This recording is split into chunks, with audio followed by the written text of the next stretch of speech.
अस्सलाम वालेकुम। आज का दिन सियासी एतबार से बड़ा कंफ्यूजिंग दिन था। सारा दिन की चहमगोइयाँ होती रहीं कि हुकूमत former prime minister Imran Khan को गिरफ़्तार कर लेगी। ये बात तो बड़ी वाज़ेह थी कि चूँकि इमरान खान ने कहा है कि मैं दीर के जलसे के बाद इस्लामाबाद बनी गाला में लौट रहा हूँ, वो वापस आ जाएंगे। बिलाखिर वो नवाज़ शरीफ की तरह तो नहीं है जो 2019 के नवंबर में 15-20 दिन या एक महीने के लिए, 4 हफ्ते के लिए पाकिस्तान से बाहर बरतानिया इलाज करने के लिए गए थे, जिन्होंने ना इलाज करवाया ना कभी वापस आए। और जो उनके 7 अरब रुपए के मचलके या गारंटीज़ हुकूमत ने कहा था, अदालतों ने कहा नहीं 50 रुपए के बॉन्ड पे जाने दें, वो बॉन्ड भरा उनके भाई साहब ने, शहबाज शरीफ साहब ने। वो दिन और आज का दिन, अब शहबाज शरीफ साहब प्राइम मिनिस्टर हैं, उनके साहिबजादे पंजाब के चीफ मिनिस्टर हैं, और नवाज़ शरीफ साहब 2 बरस और कई महीनों से बदसतूर लंदन के अंदर बरतानिया में बग़ैर इलाज के वहाँ पे मौजूद हैं। लेकिन ये चीज़ की तवक्को इमरान खान से नहीं थी। इमरान खान ने 25 मई के बाद बमुश्किल 10 या 11 दिन खैबर पख्तूनख्वा पेशावर में गुजारे, और ऐसा लग रहा था कि राना सनाउल्लाह, पूरा PMLN, उनके तमाम मीडिया के सपोर्टर्स जो हैं वो बहुत ही ज़्यादा परेशान हैं, बहुत ही ज़्यादा मायूस हैं, बहुत ही नाउम्मीद हो गए। उनकी ज़िंदगी में बड़ी बोरियत हो गई थी कि इमरान खान जो है वो वापस इस्लामाबाद नहीं आ रहे। और जब इमरान खान ने कहा था कि मैं इस्लामाबाद आ रहा हूँ दीर के बाद, तो ज़ाहिर है कि उन्होंने आ जाना था। और वो आज इस्लामाबाद जब सुबह पहुंचने वाले थे तो उस वक्त राना सनाउल्लाह साहब की स्टेटमेंट्स में से ऐसे लग रहा था कि वो जैसे ही इमरान खान बॉर्डर क्रॉस करेंगे खैबर पख्तूनख्वा का और पंजाब में दाखिल होंगे तो उन्हें गिरफ़्तार कर लिया जाएगा। लेकिन ऐसा नहीं हुआ। उसके चंद घंटे के बाद फिर ये हुआ कि इमरान खान साहब की खबर आई कि वो बनी गाला अपनी रिहाइशगाह पे पहुंच गए, जहां कोर कमेटी की बहुत एक्सपेंडेड मीटिंग जो है वो तलब कर ली गई है।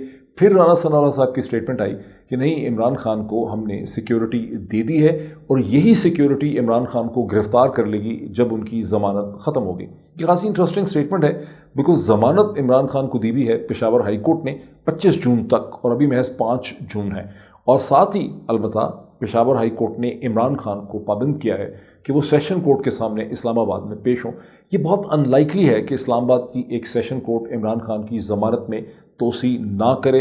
ये भी मुमकिन है कि वो उनके ख़िलाफ़ FIR है उसी को खारिज कर दे। FIRs तो हैं भी बड़ी अजीब व गरीब किस्म की, कोई ग़ालिबन 1 दर्जन किस्म की FIRs जो हैं वो राना सनाउल्लाह ने, हुकूमत ने इमरान खान के ख़िलाफ़ मुख्तलिफ़ किस्म के इश्यूज़ पे दर्ज की हुई हैं। शायद राना सनाउल्लाह को भी ज़बानी याद ना हो कि किन किन चीज़ों पे इमरान खान के ख़िलाफ़ पर्चा जो है वो काटा हुआ है।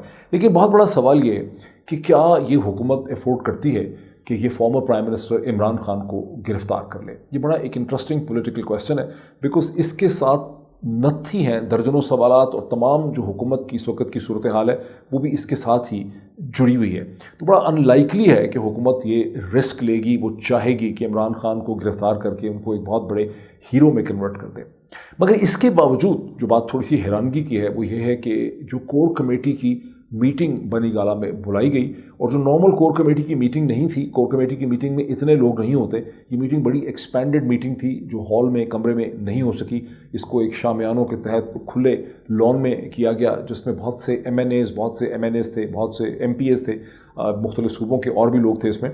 और लेकिन इस कोर कमेटी के, इस एक्सपेंडेड कोर कमेटी प्लस के सामने जो इश्यूज़ डिस्कस हुए उसमें बहुत ज़्यादा वक्त, 3-4 घंटे की ये मीटिंग थी, जिसमें बहुत ज़्यादा वक्त जो है तहरीक इंसाफ के लोगों ने इस चीज़ में लगाया कि अगर इमरान खान को गिरफ़्तार कर लिया गया, और बार बार ये कहा गया कि उनको गिरफ़्तार किया जा सकता है, तो उनको अगर गिरफ़्तार किया गया तो तहरीक इंसाफ की मुमकिना काउंटर स्ट्रेटजी और हिकमत अमली क्या होगी।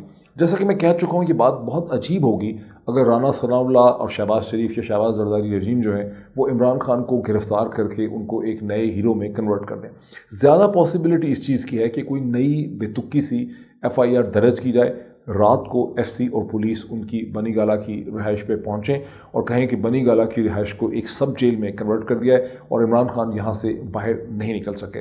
अगर ऐसा हुकूमत ने किया तो मकसद ये होगा, और ये भी देखना है कि क्या हुकूमत ऐसा करेगी, मकसद ये होगा कि इमरान खान अपनी पार्टी की मीटिंग्स न कर सकें, पार्टी की डायरेक्शन को स्टीयर न कर सकें, यहाँ से बाहर निकल कर किसी मूवमेंट को लीड न कर सकें, और बहुत ज़्यादा और लोगों से जो है राब्ते ना रख सकें। अगर ऐसा हुआ तो ख़तरा ये भी महसूस किया जाता है कि हुकूमत उस पूरे एरिया को बनी गाला की पहाड़ी के गिर्द इलेक्ट्रॉनिक जैमिंग कर देगी, ताकि खान साहब जो हैं वो टेलीफोन के ज़रिए दुनिया से राब्ता कायम ना कर सकें।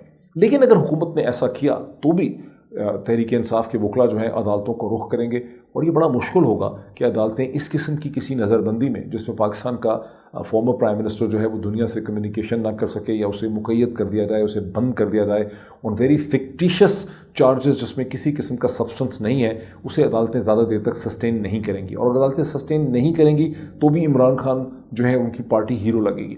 سو مجھے کم از کم میری سینس یہ ہے کہ گورنمنٹ ان دونوں میں سے کوئی چیز نہیں کرے گی. وہ کہتی ضرور رہے گی، انڈیکیشن ضرور دے گی، اندیا دے گی، کیونکہ ایک پولیٹیکل ٹینشن کو برقرار رکھنا جو ہے وہ حکومت کے فیور میں ہے. اور حکومت مسلسل یہ تاثر دینا چاہتی ہے کہ وہ بڑی بریو ہے، وہ بڑی بولڈ ہے، چیزیں کنٹرول میں ہیں. لیکن حقیقت یہ ہے، میری سینس یہ ہے کہ گزشتہ 8-9 ہفتوں میں جو کچھ ہوا ہے اس سے جن امیدوں پہ، توقعات پہ، جن اسمپشنز کے اوپر اس حکومت کو لایا گیا تھا، یہ آئے تھے اور ان کو لانے والے ان کو لے کر آئے تھے، اس میں سے اکثر اسمپشنز اور امیدیں جو ہیں وہ دم توڑ چکی ہیں.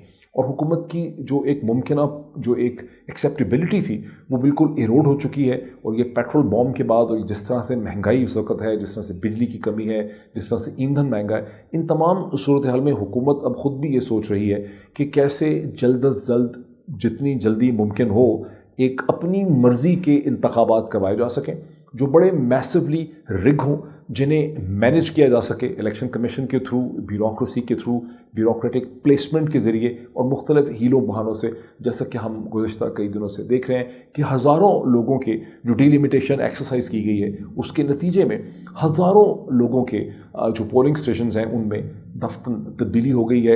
ایسی جگہوں پہ ان کا ووٹ چلا گیا ہے جہاں وہ کبھی رہے نہیں ہیں، انہوں نے اس کا کبھی سنا نہیں تھا. تو حکومت اندر سے ضرور ایک الیکشن کی پلاننگ کر رہی ہے، اوپر سے کہہ نہیں رہی ہے. Under the circumstances former prime minister Imran Khan کا اصل چیلنج کیا ہے؟ عمران خان کے سامنے میں سمجھتا ہوں 2 قسم کے چیلنجز تو بہت سے ہیں ان کے سامنے، لیکن 2 قسم کے بڑے امیڈیٹ قسم کے چیلنج ہیں. ایک تو یہ کہ الیکشن ڈیفینیٹلی طور پہ لگتا ہے کہ اسی سال ہو جائیں گے، اچانک اعلان ہو جائے گا، اچانک صورتحال ڈیولپ کر جائے گی اور ملک ایک الیکشن کی طرف جانے لگے گا. انڈر دی سرکمسٹانسز کیا تحریک انصاف ایسے الیکشنز کے لیے جو ہے پریپیئرڈ ہے؟ یہ صحیح ہے کہ ابھی تحریک انصاف نے آج کی کو کمیٹی میں یہ فیصلہ کیا. ایک تو یہ بات بھی اٹھائی کہ الیکشن کو حکومت رگ کرنا چاہے گی اور اس کی پیش بندی کیا ہے، لیکن ساتھ ہی یہ فیصلہ ہوا کہ پنجاب میں جو 20 سیٹوں کے اوپر جہاں سے تحریک انصاف کے منحرف اراکین جو ڈیفیکٹرز تھے، جنہیں عرف عام میں لوٹے کہا جاتا ہے، جو لوٹے وہاں سے جو ڈسکوالیفائی ہوئے ہیں، وہاں پر جو بائی الیکشنز ہوں گے، اور وہ بائی الیکشنز ہو رہے ہیں جولائی میں جا کے. This is also very important in mind کہ آپ یہ دیکھیں، ہم اس وقت 5 جون کو ہیں، الیکشن جولائی میں ہونے ہیں اور جولائی تک بات جو ہے وہ چلی گئی ہے. تو بائی الیکشنز اگر جولائی میں ہوتے ہیں تو تحریک انصاف بھرپور طور پہ ان بائی الیکشنز میں حصہ لے گی. وہاں تحریک انصاف کے لیے چیلنج یہ ہوگا کہ جو لوگ ڈسکوالیفائی ہوئے ہیں وہ ہیں تو منحرف لوٹے ہیں، تحریک انصاف کا ان کے خلاف بہت بڑا ایک پاپولر نیریٹو بھی ہے، لیکن اپنی جگہ پہ ان میں سے اکثر لوگ جو ہیں ان کی اپنی کانسٹیٹوئنسیز بڑی بنی ہوئی ہیں، وہ بڑے مضبوط ہیں. تو تحریک انصاف کا ایک بہت بڑا چیلنج یہ ہوگا کہ پبلک نیریٹو کے ذریعے مہنگائی کی سچویشن میں ان کو ان سیٹوں پہ کامیاب نہ ہونے دیا جائے جہاں پی ایم ایل این ان ایکس پی ٹی آئی کے لوگوں کو ٹکٹ دے گی، اور کن لوگوں کو تحریک انصاف کھڑا کرے گی، اس میں کیا جانچ پڑتال کرے گی. وہاں پر تحریک انصاف کی جو الیکشن فائٹنگ ایبلٹی ہے، لوگوں کو سلیکٹ کرنے کی ایبلٹی ہے، رائٹ کینڈیڈیٹ کو سلیکٹ کرنے کی ایبلٹی ہے، اور پھر اس کے بعد ایک ٹیم کھڑی کرنے کی ایبلٹی ہے، تاکہ کیونکہ ظاہر ہے کہ حکومت اور جو نظام ہے وہ چاہے گا کہ بڑی میسو ریگنگ کی جائے. ریگنگ کو روکنے کے اندر پولنگ جو ایجنٹس ہوتے ہیں، جو ٹرین ٹیمز ہوتی ہیں، اس کا بڑا امپورٹنٹ رول ہے. تو اس وقت عمران خان صاحب کا ان بائی الیکشن کے پوائنٹ آف ویو سے بھی اور ایک ممکنہ اس سال میں ہونے والے جنرل الیکشنز کے لیے ان کا مین چیلنج یہ ہے کہ کیسے تحریک انصاف کی ایک ایسی الیکشن مینجمنٹ ٹیم جو ہے وہ ٹرین کی جائے جو یہ سمجھتے ہوئے، جانتے بوجھتے سمجھتے ہوئے کہ آنے والے الیکشنز میں بڑی میسو ریگنگ ہوگی، بڑی پلان ریگنگ ہوگی، اس ریگنگ کو ناکام بنا سکتی ہو. اب ایک حلقہ جو ہوتا ہے پنجاب کے اندر، سندھ میں کہیں پر بھی ایک نیشنل اسمبلی کا جو حلقہ ہوتا ہے، اس میں 200 250 کئی دفعہ 300 بھی زیادہ اس میں پولنگ اسٹیشن ہوتے ہیں. ہر پولنگ اسٹیشن کے اندر ایک عورتوں کی سائڈ ہوتی ہے، ایک مردوں کی سائڈ ہوتی ہے. اس کا مطلب ہے کہ کم از کم بھی آپ کو ایک ٹرینڈ آدمی اور ایک ٹرینڈ عورت پولنگ ایجنٹ جو ہے وہ چاہیے. اس کا مطلب ہے کہ تحریک انصاف جس نے 2018 میں شاید 212 یا 210 سیٹوں میں، 2018 میں بھی تحریک انصاف سب سے بڑی پارٹی تھی جس نے سب سے زیادہ کینڈیڈیٹ کھڑے کیے تھے.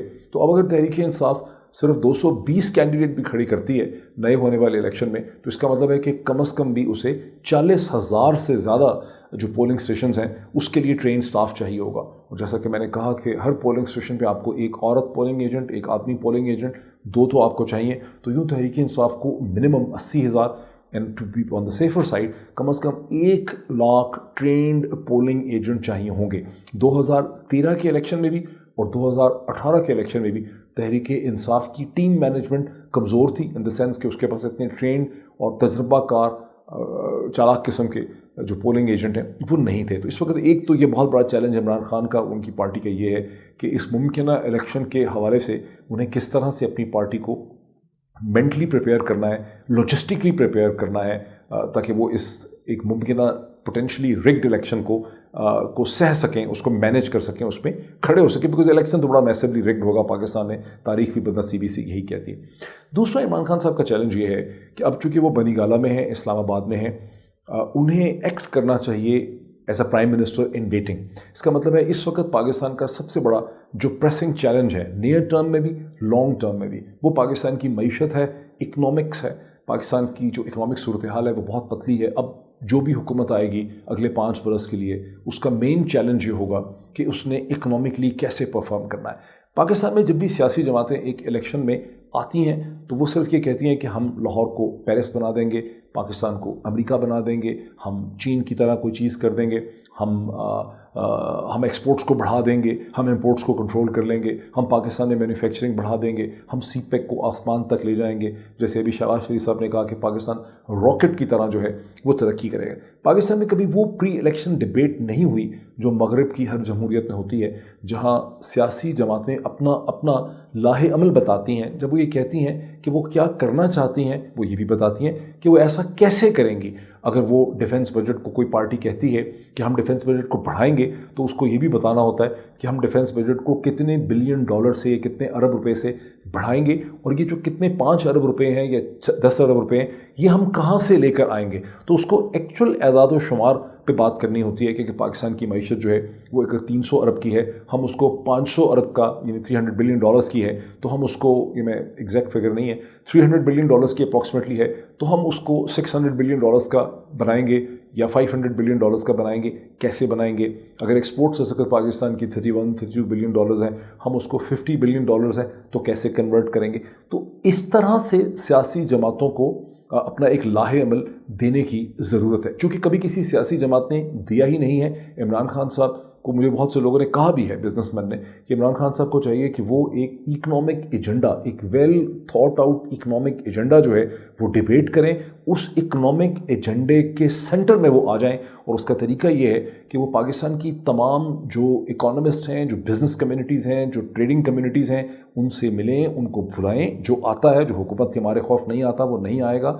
लेकिन इमरान खान साहब को हर किस्म की बिज़नेस एसोसिएशन जो पाकिस्तान में मैन्युफैक्चरर्स की है, एक्सपोर्टर्स की है, इंपोर्टर्स की है, ट्रेडर्स की है, एनर्जी वाले हैं, बिल्डर्स हैं, मुख्तलिफ जो कम्युनिटीज़ हैं बिज़नेस की, कराची की, फैसलाबाद की, सियालकोट की, लाहौर की, तो उन सब के साथ small industries, large scale manufacturing, उन सब को बारी बारी बुलाना चाहिए इमरान खान साहब को, और उनकी इकनॉमिक टीम को वहाँ पे नोट टेकिंग करनी चाहिए, उनको सुनना चाहिए, और फिर यूँ इमरान खान साहब को एक इकनॉमिक एजेंडा जो है वो सामने लाना चाहिए। और वो ये होगा कि हम पाकिस्तान को एक एक्सपोर्ट ओरिएंटेड इकोनॉमी बनाएंगे, जहाँ हम छोड़ के गए थे 32 बिलियन डॉलर्स पे या 31 बिलियन डॉलर्स पे, हम उससे पाकिस्तान की एक्सपोर्ट्स को बढ़ा के 50 बिलियन डॉलर पे लेके जाएंगे। हम और एनर्जी कैसे हासिल करेंगे, और ये सब चीज़ें हम कैसे करेंगे, कैसे करना जो है ये एक बड़ा इंपॉर्टेंट पॉइंट है। यूँ तो गुज़श्ता 20-25 बरस से पाकिस्तान में हर सियासी जमात ने कहा, जैसे मैंने आपको कहा, कि हम ये कर देंगे,